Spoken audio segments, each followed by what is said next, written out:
Lovely little pond here I've just come across. It's one of the things that I should definitely do more of, is just stopping and having a look round when I'm out running, especially when I'm doing like heart rate training and I don't really need to be blasting it. But maybe I will with this injury. Keep going. Close to me, So I'm just out for a little jog. Gutted really, because bloody temperatures have been some of the best temperatures there's been. I know it's a bit windy, so hopefully you can hear me. Some of the best temperatures there've been in December for bloody years. It's really mild, like 10, 11 degrees. I mean, I'm just outside Oswald Street at the minute, and it's really nice. There's a nice canal bank down there to jog along, to trot along. Some nice woods here that kind of making my way through. So anyway, I'm resisting the urge to just thrash it along the trails. You know, if you're a runner, you know what it's like. You just want to get out running, but gotta hold back, keep going, steady away with the rehab, prehab, all that kind of, all the habs there are, and hopefully we'll be good. So still aiming for April. Let's get on with it. Look at that. There's a beautiful little cabin. There's a couple of them. Paula would love that. I'll have to check them out and see if we can get a little break in the cabins. By the way, knees holding up, not too bad. Don't know what about that when I finished. Just seemed to be kind of tightening up a little bit around the knee, but not too bad. Maybe it's just a case of like doing what I can and just go nice and steady. And maybe this is just wear and tear. But it's to be expected when you don't train and then you thrash yourself a couple of times a year. Maybe it's just the way it is. Who knows? We'll find out. Back to the hotel. It's quite nice. Look, just along this little canal here. Lion Keys Hotel. It's nice. It's all right.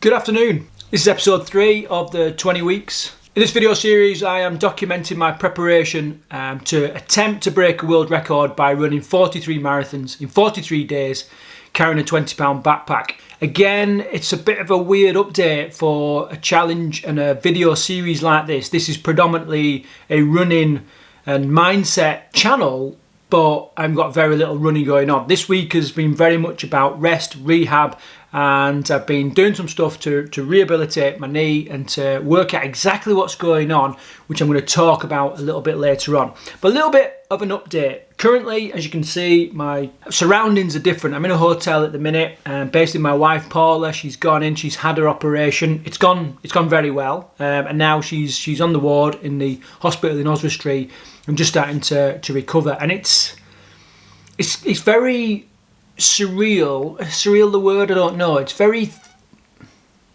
does make you think, because I go in there and there's a ward, there's like 5 or 6 different rooms, people that have had all sorts of operations, mainly knees, because of arthritic knees, cartilage problems, and just bad knees. And as a runner, it kind of makes you think, like, what am I lining myself up for in the future? Especially when I don't run regularly, therefore I don't necessarily build up the conditioning that I need, but then go off and do some crazy runs where I might do 270k in a week or in 5 or 6 days. And it does make me think, especially when I've got this crazy thing going on my knee where it's just not functioning right. There's not so much, it's not painful, but there is a constant tingling, a constant numbness to it. Like I can feel my trousers, my jeans rubbing against my knee, and it's just a weird sensation. And perhaps my thoughts are just a little bit heightened because of the stuff that Paul is going through right now. But it is just making me think. So what have I got to talk about? I've had loads going on. Like I said, this week has been predominantly about rest and sorting out my knee, which is good. I'm in the process of opening up a strength and conditioning functional training gym. I'm really excited about that. I'm really excited for my own training because I can do lots of strength and conditioning work. I do train in the gym quite a bit, in a commercial gym, in a public gym. I don't really enjoy it. I don't really like it. So I get to my own little training environment, which I'm really, really, really happy about. And so are all my trainers that work for me and all my staff and boot camp clients and all that. It's going to be phenomenal. And it's going to be pivotal in the preparation for the 43 Marathon Challenge. I've got to say that even with these knee issues, I'll tell you now, I'm still aiming for April. There is talk of perhaps getting an MRI scan and some proper medical tests and what have you, but we're not there yet. I'm not ready. And there's talk of postponing the challenge, maybe till later in the year. But I'm not there yet. I'm still focusing on April. That's the date that I kind of set out initially, and I think we can get there. And it might be a case of stacks of painkillers and grizzing it out, but I've still got my eye on that, and you should know that. What else has been going on? I did a whole series of mechanical tests. Now, if you're like me, when you get an injury, okay, the pain is just part and parcel of doing endurance running, ultra running, trail running, marathon running, whatever it is. Of course, you hurt and you put yourself into a pretty shitty pain cave at times, and it's just part and parcel of what you do. If it was easy, everybody would be doing it, and they're not. It's not for everybody. So there is an element of it which is hard, and it hurts. So we can kind of put up with that. I just want to know that I'm not doing any real long-lasting damage. I don't want to be in the same bed as Paula right now, having had a knee replacement because of this challenge. Don't get me wrong, I will, if that's what it requires to finish. But I'd be foolish to sort of just line myself up for loads of disability in the future because of what's happening right now, if I can avoid it, So I want to be smart, and I always want my training to be smart. So I just wanted to know. So I've done a series of mobility tests to work out what it could be. And this is the problem with knees. Knees are such a complex joint, and they're so literally pivotal in everything that you do. There can be a whole series of reasons why there's joint pain, there's immobility, there's swelling. It can be anything from your gait is wrong, your muscles are tight, you've got pre-existing injuries, wear and tear, arthritis, patellofemoral pain, ITB syndrome, just so many different things, and I wanted to rule out as many of these things as I could. So I did these mechanical tests. I'm going to film a separate video. If you want to see what those tests are, then watch that video. And I've also done a little bit of really basic taping to see what happened there, right? And what I can report is this. I've kind of ruled out, although it's not medical and it's not surgical, I'm not recommending this at all, but I've ruled out about 80% of potential knee injury problems, which kind of leaves me with one or two things. One is that I've got a misalignment in my kneecap, and that has created wear and tear on the cartilage around the knee. Now, it's unlikely that is going to repair. Another thing that it could be is arthritis, or there's also potential for nerve damage as well, or nerve impingement or something like that in the knee. But because of what's called crepitus, the noise and the grinding that's in the knee, it's likely that it's some kind of wear and tear or misalignment thing. So I can address the misalignment thing straight away and by taping it, and that's easing with the pain, or that's helping with the pain. The arthritis.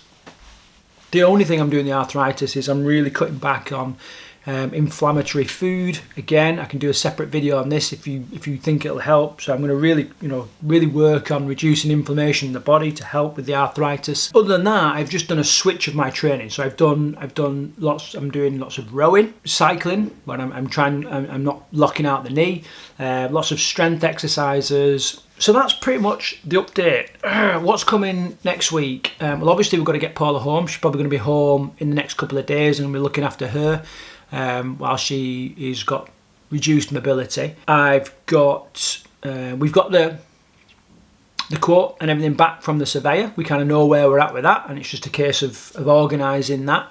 Hand in hand with that, I put out a post recently on the Facebook page where talking about, financially, how is this event going to run? And basically anybody that enters the races or runs with me, that money is going directly to paying for the organisation, administration of this event. And in that there is the charge for surveying the route and creating the reports that we need.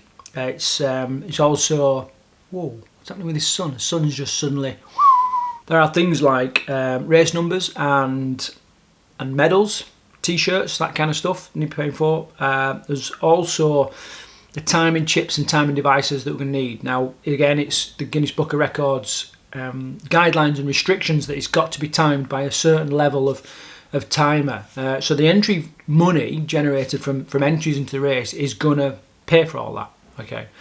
And that means that once that's done, any other kind of donations or money raised can go directly to the charity, and that's what it's all about. It's looking likely that we're going to have 42 of the races in Bridgnorth along the disused rail track, but it looks like the 41st race is going to be in Leeds, purely because that's where the charity is based. I've got lots of interested people up in Leeds, where a lot of my family are in that area, other friends as well that want to join me on that day. So it looks like we're going to have a big finale on day 41, which is actually the first day that the record will be broken in Leeds, whenever that is. You can check the website 2020 Marathon Challenge to see what that date is, and then we'll come back down, do another couple of days, and then a big finish, day 43 on my birthday, 17th of May, where we will end the challenge, and that'll be it. 43 days. Woo! As always, thank you very much for watching these updates. I know these not that interesting because there's not a great deal of running and that kind of stuff in here, but there is lots of sun making funny lights on my face. If you haven't done so already, please subscribe to the channel so you can get these updates and more. I'm going to do loads of supplementary videos like the mechanical testing, like the taping and pre-ab, rehab stuff that I've been doing on my knee, but also I'm going to start doing insights into my training, so specific videos on exactly how I'm laying out my training and the kind of things that I'm doing to condition myself ready for this challenge, as well as little insights into the kit. And the other thing as well is there's going to be so many little side stories to this. There's already people saying, look, I want to go and I want to join you. And people that have never run before, but they're challenging themselves to get ready in order to do a marathon. And there's just going to be so many little side stories, which I'm going to obviously do little videos and films on that as well. So make sure you join us. So until the next video, make sure you subscribe, and I'll see you in the next video. Take care.